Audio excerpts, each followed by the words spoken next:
Hi everyone, welcome to my channel. I'm sharing my September wrap up in this video. So, I don't really know how I want to do this because I read 10 books and a lot of them were 5 stars. I think I'm going to work my way down to up to down to up. DNF to 5, okay? So the book that I DNF'd was Heart of Iron by Ashley Poston. I talked a little bit about this in some vlogs from the month. I think what I'm gonna do from now on with my wrap-ups is I'll link all the videos from the month that I either vlogged about a book or reviewed a book, or if a book that I show in this video, I also showed in another video, I will link that video, okay? So if you want more thoughts and like just to see more of my life, I will link those videos, okay? So yeah, check the description if you are interested, and I also always write the titles and the authors of the books that appear in a video. So yes, okay. Okay, so yeah, Heart of Iron, I just found it really boring. I got a couple chapters in, there were a lot of perspectives from the beginning, and it just was a little bit too confusing, I guess, and I just didn't get into it, and I decided to DNF it. I love the cover, and I don't actually know where my copy is right now, so that's why I'm not showing it, but yeah, I just decided that I didn't want to read it, and I'm glad that I DNF'd it because then I was able to read lots of other books that I do want to read, so. Okay, and then the 3-star that I read was called For the Love by Jen Hatmaker. This is a Christian nonfiction, and I got it from my library. I found that she spoke in a very relatable way.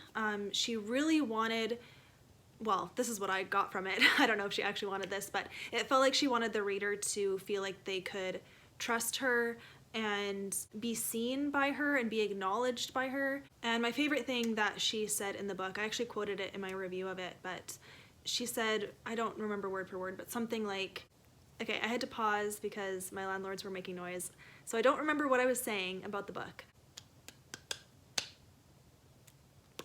Oh yeah, the quote that I really liked, something like, love God, follow God, that's like all that matters in life. Something like that, like encouraging us to just pursue Jesus and love him. And I loved that she said that, you know? But overall, I found that unless you know her as a person, like outside of this book, it felt not too personal, but just like very specific to her. She shared a lot of life stories and things that didn't really matter to me, especially because I'm not a mom as well. She shared a lot of mom stuff and like married life stuff. And so I just didn't relate to most of it, and that's that. So anyways, 3 stars. Let's move on. The first 4-star was Autumn Brides. So this is a novella collection that 3 authors contributed to, and it's Christian, which is nice. Do I remember the authors in it? I know Katie Ganchert was in it. That's the only one I remember. But anyways, you're looking at the cover. I would definitely recommend it. There's a whole collection of these books for each season and each month. So each season is a book, and then in the book, the month in that season is in it, you know? So in Autumn Brides, September, October, November were the months. So anyways, and I noticed there's like a whole bunch on Goodreads, so I might eventually read them all, I don't know. They were really pleasant love stories and just like, you know, something lighthearted to read, so. And then the last 4-star was Nowhere on Earth by Nick Lake. This is a YA sci-fi, and I really enjoyed it. It went in a direction that I didn't expect. I didn't really know that it was going to be sci-fi, although it says it on it, like that's part of the genre. But it's pretty cool what it turns out to be, the sci-fi part. I don't want to spoil anything because I didn't see it coming because I had no idea, and I actually was pleasantly surprised. I thought, oh, that's like really cool, because you're trying to like figure out what's going on, because you follow this girl and her brother that stow away on a plane, and then the plane crashes in the snowy mountains, and it's just the girl and her brother and the pilot, and they survive, but then they see people in the distance and they're like, oh yay, someone to save us, and then the people end up shooting at them instead. So then they're on the run in the snowy mountains, and they're like, the sister and the brother are keeping a secret from the pilot. Like the pilot's like, what's going on with you guys, and why are people shooting you, and whatever. And I quite enjoyed it. It was very exciting. You know, pretty like fast-paced and convenient and whatever. Like, it was a shortish book, and it's YA, so like it wasn't super intense. Like, it was an easy read, but I still found it very entertaining, and I liked what I saw, so I'll definitely pay attention to Nick Lake's books in the future when I'm looking for another YA. I don't know if he has any other books, but okay, on to the 5 stars. Where do I start? Okay, so yeah, at the beginning of the month, I finished Shattered by Dani Pettrey. This is book 2 to the Submerged series, or not the Submerged series, the Alaskan Courage series. And I gave this 5 stars upon reread. I loved it just the same. This follows one of the sisters and her love story. I just really liked the dynamic of the characters in this one. So yeah, I loved it. Okay, then I read Sins of the Past, which is also a novella collection, but it's like romantic suspense. And I remember the authors in this one. It's Dee Henderson, Dani Pettrey, and Lynette Eason. And I really liked all 3 stories. I was very impressed. They were all so different, but like really good. So the cool thing is each one is actually separate on Goodreads, but I didn't put them all separate. I just picked the Dani Pettrey one to be separate. So whatever. Shadowed is Dani Pettrey's in this. So I marked it as read it, and I gave it 5 stars. So, but I also gave the whole book Sins of the Past 5 stars because I just was really impressed. Dee Henderson's, I'm all over the place.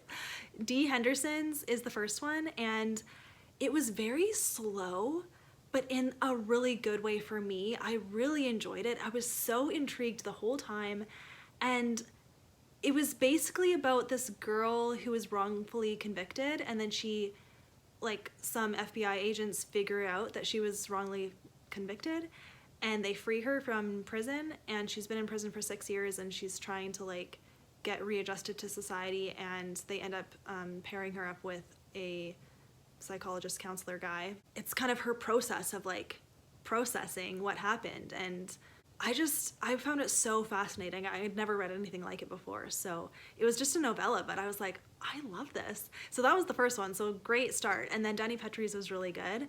And then Lynette Eason like really surprised me. I really liked her stories, so I was like, dude, this is amazing. Yeah, anyways, 5 stars. I quite liked it.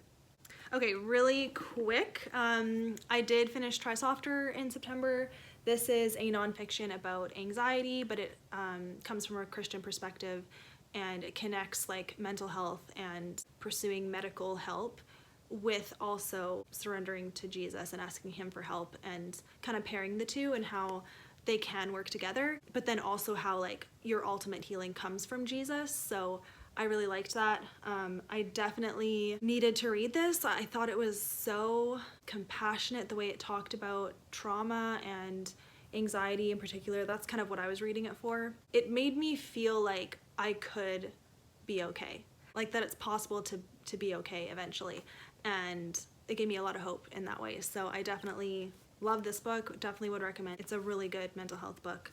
I'm surprised not more people talk about it, maybe because it's from a Christian perspective, because she definitely talks about Jesus a lot, but that made it better for me. So anyways, that was 5 stars.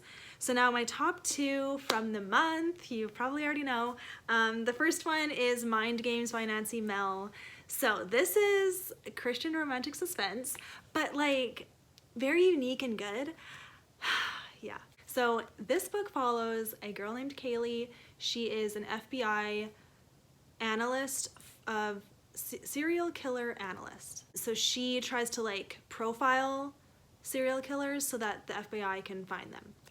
And she's really good at it because she has this thing she does where she pretends to talk to them, like they're in the room with her and she's talking to them, trying to figure out their identity. The way it's written is fascinating, and I'm like, okay, it's just great. Yeah. Her dad is a convicted serial killer, so kind of awkward, you know? Are following the serial killer that is sending her death threats and also killing people, and like leading up to she is the last victim. That's the plan. And so they're trying to catch him before all of that happens. And she is paired up with another guy from the FBI.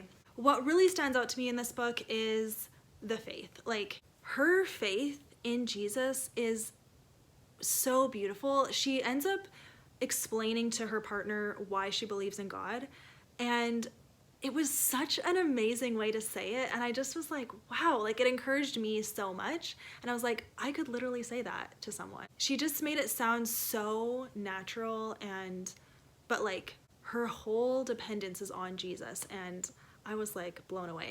And then closer to the end, you start to figure out like more stuff that's going on with her. And it's like, what? I loved it. I really loved it, and I can't wait to read the next books. It's a trilogy, so the next 2 books are on my October TBR, you probably saw. I'll link that video down below too. And yeah, I can't wait to keep on reading, but I love this book. I'm so impressed. And once I'm done with these books, I'm going to be looking for more of Nancy Mehl's books because I think she's very talented. So that was awesome. So my next favorite book from the month is What You Wish For by Katherine. This book blew me away. I loved it. So this book is not Christian fiction at all, but it is completely clean. There's like 2 kissing scenes and they're very mild. And anyways, so this book follows a teacher librarian who is a messy kind of person. Like she's awkward and she is selfish and has, you know, trauma and wounds from the past. And anyways, it opens with, she actually lives with the principal of the school she works at and his wife, and he ends up passing away, and so now her school doesn't have a principal. The new principal appointed to her school is actually a guy that she knows from her past, and he is known for being like a class clown, super fun guy, and she's like, oh, he's gonna be a great replacement because, oh yeah, and someone told me in my TBR, or no, in my vlog where I talked about this book, that Duncan, the love interest in this book, is the brother of the main character in Happiness for Beginners. And I'm like, of course. Like, I didn't pick that up because I read Happiness for Beginners in January, so it's been a very long time, and so I didn't remember her brother because he's barely in the story. And anyways, but it's so cool. I was like, oh, I like that. That's awesome. So yeah, anyways. So when he comes to work, he is like super serious, never cracks a joke, and is like, we need to change the school, like you guys are not being safe. He's all about security and like kind of making everything bland and not stand out, and like he cancels all the trips and all the whatever and the events and stuff, and she's like, what are you doing and who are you? So it kind of becomes her mission to crack open his shell, find out why he's so different, and then also like kind of push back against all of the new things that he's bringing in. I think the author did a good job of not making it so catered to teachers. Like, because I'm a teacher, I felt like I had more of an insider's perspective of all the things they were talking about, but I don't think that if you're not a teacher, you wouldn't like this book, because it's so much more than just like them being at school. It's really about Sam growing more into herself and just like embracing life and not letting fear hold you back. And then also Duncan, like the serious trauma that he has. And I guess I would put a trigger warning on this because like what Duncan went through is very, very serious, and it has to do with gun violence. So if that is a trigger for you, definitely beware, because I wouldn't say it goes like super deep into it, but everything is described in a respectful way, in my opinion, and the trauma is real for him. So yeah, just be aware of that. But that's what made it so good, because like I know this is a real thing, and it just felt like so true and real to real life. And I really appreciated that. And then kind of the ending, how she brought that development full circle, was so beautiful and very inspiring. And so I was so impressed. I loved this book. There's definitely one use of the F word closer to the end, but it isn't out of place in my opinion. Like it definitely, it worked. I understand. So, but there's not like swear words all throughout. It's kind of just a one-off thing. So anyways, I gave this 5 stars. I loved it. Wow. So only my second book by Katherine, but I can't wait to read more of her books. I've heard, mixed things about the rest of her books, but I think I'm going to end up trying all of them, and we'll see. But this one is is amazing. So I would super recommend it. So those are all the books that I read. So if you look at my September TBR, I definitely didn't read all of the books on it, but my October TBR is hopefully going to make up for that. And I mean, I read 10 books, which is pretty great. It's the most I've read in a couple months, so I'm really happy with that. And anyways, hopefully you got some recommendations from this video, and I will see you in my next one. Thanks for watching. Bye. Something like focus on Jesus. Can you hear that? Probably not, but it's like annoying to me. My landlords like do stuff that I don't know what the sound is that they're doing, and it's so confusing. Sometimes I just listen and I'm like, what are they doing up there?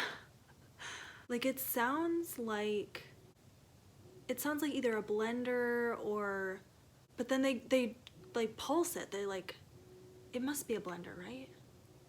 They're really going. It's still happening as I'm talking. Oh. Yeah, it's gotta be a blender because now they're shaking it. Now they're banging it against.